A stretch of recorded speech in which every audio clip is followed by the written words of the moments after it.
नमस्कार दोस्तों, स्वागत है आपका हिंदी नॉलेज शो में। तो दोस्तों, इस समय अमेरिका में जबरदस्त जंग छिड़ी हुई है और ये जंग है अमेरिका की दो सबसे बड़ी हथियार निर्माता कंपनियां और उनके खिलाफ है अमेरिकी सेना। यकीन मानिए ये जंग बहुत ज्यादा बड़ी है क्योंकि इसमें दांव पर लगे हैं करीबन 70 अरब डॉलर से भी ज्यादा। ये कितनी बड़ी रकम है? दरअसल इस समय रूस की तीनों सेनाओं का टोटल बजट है 60 बिलियन डॉलर। भारत की तीनों सेनाओं का टोटल बजट है 70 अरब डॉलर। इस आंकड़े से आप समझ गए होंगे कि यह लड़ाई कितनी ज्यादा बड़ी होगी। लेकिन इस पूरे मामले में अमेरिकी सरकार और अमेरिकी सेना की जबरदस्त तारीफ हो रही है। तारीफ का कारण यह है कि अमेरिकी सेना और सरकार जिन कंपनियों के खिलाफ लड़ रहे हैं ना, वो कोई छोटी मोटी कंपनी नहीं है। उनमें से एक है लॉकहीड मार्टिन, दूसरी है बोइंग। और ये दोनों कंपनियां ना सिर्फ अमेरिका बल्कि पूरी दुनिया की दो सबसे बड़ी हथियार निर्माता कंपनियां हैं, जिसमें से लॉकहीड मार्टिन की वर्थ है 130 अरब डॉलर, वहीं बोइंग की टोटल वर्थ है करीबन 150 बिलियन डॉलर। यानी कि अगर इन दोनों कंपनियों की आप वर्थ जोड़ देना तो दुनिया में 150 से ज्यादा ऐसे देश हैं जिनकी टोटल जीडीपी भी इतनी नहीं होगी। इसके अलावा अमेरिकी सरकार के अंदर और अमेरिका की पॉलिटिक्स के अंदर इन दोनों कंपनियों का जबरदस्त दबदबा है, जबरदस्त इन्फ्लुएंस है और इसी का इस्तेमाल करके ये अमेरिकी सरकार और सेना को झुकाने की कोशिश कर रहे हैं। तो यकीन मानिए 2 मार्च 2023 को मैं जब ये वीडियो बना रहा हूं, इस समय भी अमेरिकी सरकार पर जबरदस्त प्रेशर बनाया जा रहा है कि 5 दिसंबर को जो तुमने फैसला लिया था उसे पलट दो। लेकिन क्या है यह फैसला और ये पूरी जंग है किस बात की? तो देखिए, इस पूरे मामले पर मैं एक वीडियो पहले ही बना चुका हूं, अब से 2 दिन पहले 28 फरवरी 2023 को। जिन लोगों ने वो वीडियो नहीं देखी प्लीज ध्यान से देख लीजिएगा, डिस्क्रिप्शन में आपको लिंक मिल जाएगा। लेकिन फिलहाल मैं आपको उस वीडियो का एक छोटा सा रिकैप दे देता हूं। तो देखिए, 1980 से अमेरिकी सेना में एक हेलीकॉप्टर शामिल है जिसका नाम है ब्लैक हॉक और आज की तारीख में वो करीबन 5000 से ज्यादा की संख्या में अमेरिकी सेना में मौजूद है। अब अमेरिकी सेना उसे रिटायर करना चाहती है और उसकी जगह नया हेलीकॉप्टर खरीदना चाहती है। अब इसको लेकर दो कंपटीटर सामने आए। पहला था लॉकहीड मार्टिन और बोइंग का डिफाइंट एक्स, स्क्रीन पर आप उसकी फोटो देख सकते हैं। दूसरा था बेल का वेलोर V280 हेलीकॉप्टर। अब अमेरिकी सेना और सरकार को 5 दिसंबर 2022 तक यह फैसला लेना था कि उन्हें वेलोर चाहिए या फिर डिफाइंट एक्स चाहिए। और अमेरिकी सेना सरकार ने 5 दिसंबर 2022 को ऐलान किया कि वो लॉकहीड मार्टिन और बोइंग का जो डिफाइंट एक्स है, जो दुनिया का फास्टेस्ट हेलीकॉप्टर है, स्टेल्थ फीचर भी उसमें है, उसे नहीं खरीदेंगे। उसके बदले में वो खरीदेंगे बेल का 280 वेलोर। अब मैंने 2 दिन पहले जो वीडियो बनाई थी उसमें मैंने आपको यहां तक की कहानी बताई थी और साथ ही जो डिफाइंट एक्स है उसकी खासियत, उसकी खूबियां भी बताई थी। अब मैं आपको पहले तो बताऊंगा वेलोर की खासियत और इसकी खूबियां और फिर एंड में बताऊंगा कि आखिरकार अमेरिकी सेना ने इसे क्यों चुना। तो खैर, 5 दिसंबर के बाद कहानी ये शुरू होती है कि जैसे ही अमेरिकी सेना ने यह फैसला लिया कि जी वो तो वेलोर को चुनेंगे, तो ये दोनों ही कंपनियां बुरी तरीके से बौखला गई और लॉकहीड मार्टिन और बोइंग ने अपनी ही सेना और सरकार के खिलाफ गवर्नमेंट अकाउंटेबिलिटी ऑफिस में, जिसे गाओ के नाम से जाना जाता है, एक पिटीशन फाइल कर दी और इस पूरे ही कॉन्ट्रैक्ट को चैलेंज कर दिया। अब ऐसा इन्होंने क्यों किया? क्योंकि ये डील हद से ज्यादा बड़ी थी। यहां तक कि अमेरिका के पिछले 40 साल के इतिहास में अमेरिकी सेना ने कभी इतना बड़ा कॉन्ट्रैक्ट नहीं दिया था। इसीलिए ये हर हालत में इस कॉन्ट्रैक्ट को पाना चाहते थे, भले इसके लिए इन्हें अपनी सेना और सरकार से भिड़ना ही क्यों ना पड़े। खैर, 28 दिसंबर 2022 को ये पिटीशन फाइल करने के बाद से आज तक का अपडेट ये है कि अमेरिकी सरकार और सेना ने उन सभी सवालों के जवाब दिए हैं जो दोनों कंपनियों ने गवर्नमेंट अकाउंटेबिलिटी ऑफिस में उठाए थे और यह भी बताया है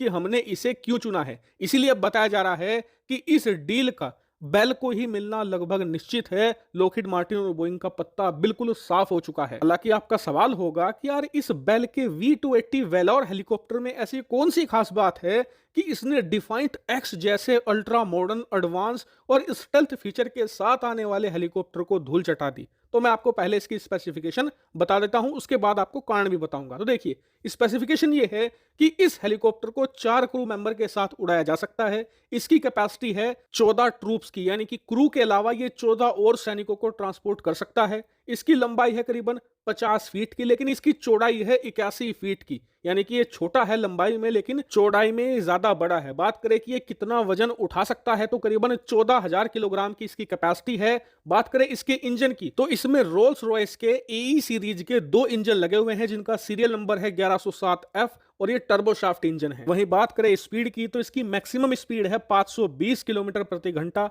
हालांकि जो लॉकहीड मार्टिन और बोइंग का SB1 डिफाइंट है जिसे रिजेक्ट कर दिया गया, उसकी स्पीड इससे ज्यादा है, वो करीबन 550 किलोमीटर प्लस की रफ्तार से उड़ता है। वहीं बात करें इसकी रेंज की तो वेलोर की जो कॉम्बैट रेंज है वो करीबन 1480 किलोमीटर है। हालांकि ये भी बताया गया है बेल की तरफ से कि एक्स्ट्रा फ्यूल टैंक लगाने के बाद इसकी रेंज को आप 3900 किलोमीटर तक भी लेकर जा सकते हो बड़ी आसानी से। वहीं बात करें वेलोर के स्टेल्थ फीचर की तो देखिए इसका डिजाइन कुछ इस तरीके से बनाया गया है कि रडार क्रॉस सेक्शन जितना ज्यादा कम हो सके उतना कम रहे, लेकिन फिर भी स्टेल्थनेस के मामले में डिफाइंट एक्स इससे कहीं आगे है। अब आप कहोगे कि यार स्टेल्थ में भी डिफाइंट एक्स आगे, उसकी स्पीड भी वेलोर से ज्यादा है। बात करें पेलोड कैपेसिटी की तो वो भी बराबर है। तो फिर किस बेस पर अमेरिकी सरकार ने वेलोर को चुना है और डिफाइंट एक्स जैसे बेहतरीन हेलीकॉप्टर को तुरंत रिजेक्ट कर दिया? तो देखिए इसके पीछे एक नहीं ढेर सारे बड़े बड़े कारण थे। मैं आपको एक एक करके सारे बताता हूं।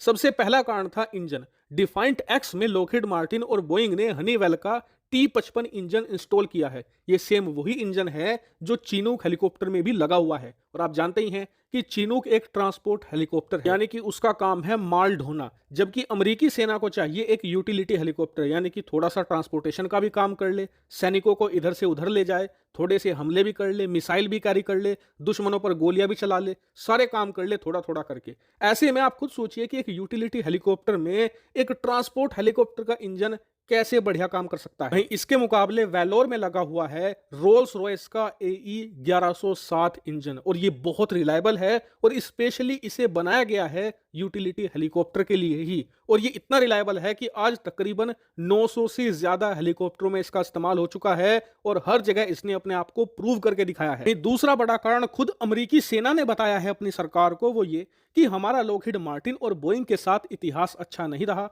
आज तक जितने भी हमने इन्हें हथियार बनाने के कॉन्ट्रैक्ट दिए हैं, मान लीजिए हमने इन्हें 100 रुपए का कॉन्ट्रैक्ट दिया, तो 5-6 सालों में वो 100 रुपए कब 200, 250, 300 हो जाएं हमें खुद पता नहीं चलता। इसका सबसे बढ़िया उदाहरण है F-22 रैप्टर और F-35 के प्रोग्राम। आपको बता दूं कि जब ओरिजिनली अमेरिकी सेना ने इनके कॉन्ट्रैक्ट दिए थे लॉकहीड मार्टिन को, तो जो बजट था वो आने वाले 10 सालों में बढ़ते बढ़ते 3-4 गुना तक पहुंच गया था। वहीं बेल के साथ अमेरिकी सेना का अच्छा एक्सपीरियंस रहा है। भले ही ये लोग थोड़ा डिलीवरी में लेट कर देते हों, लेकिन हमेशा अंडर द बजट ही ये काम को करके देते हैं। इसके अलावा एक बड़ा कारण डिजाइन को भी बताया जा रहा है। दरअसल ये रिपोर्ट निकलकर सामने आई है कि अमेरिका की जो सेना के पायलट हैं उन्हें डिफाइंट एक्स का डिजाइन बिल्कुल भी पसंद नहीं आया है, क्योंकि एक कोएक्सियल रोटर वाला है, यानी कि जिसे आप डबल रोटर भी कह सकते हैं, एक के ऊपर एक रोटर होता है। ऐसे में इसका एक्सपीरियंस अमेरिकी सेना को बिल्कुल भी नहीं है। ये एकदम न्यू डिजाइन है उनके लिए। अमेरिकी सेना कह चुकी है कि हमें एक रिलायबल हेलीकॉप्टर चाहिए जो लंबे समय तक काम कर सके।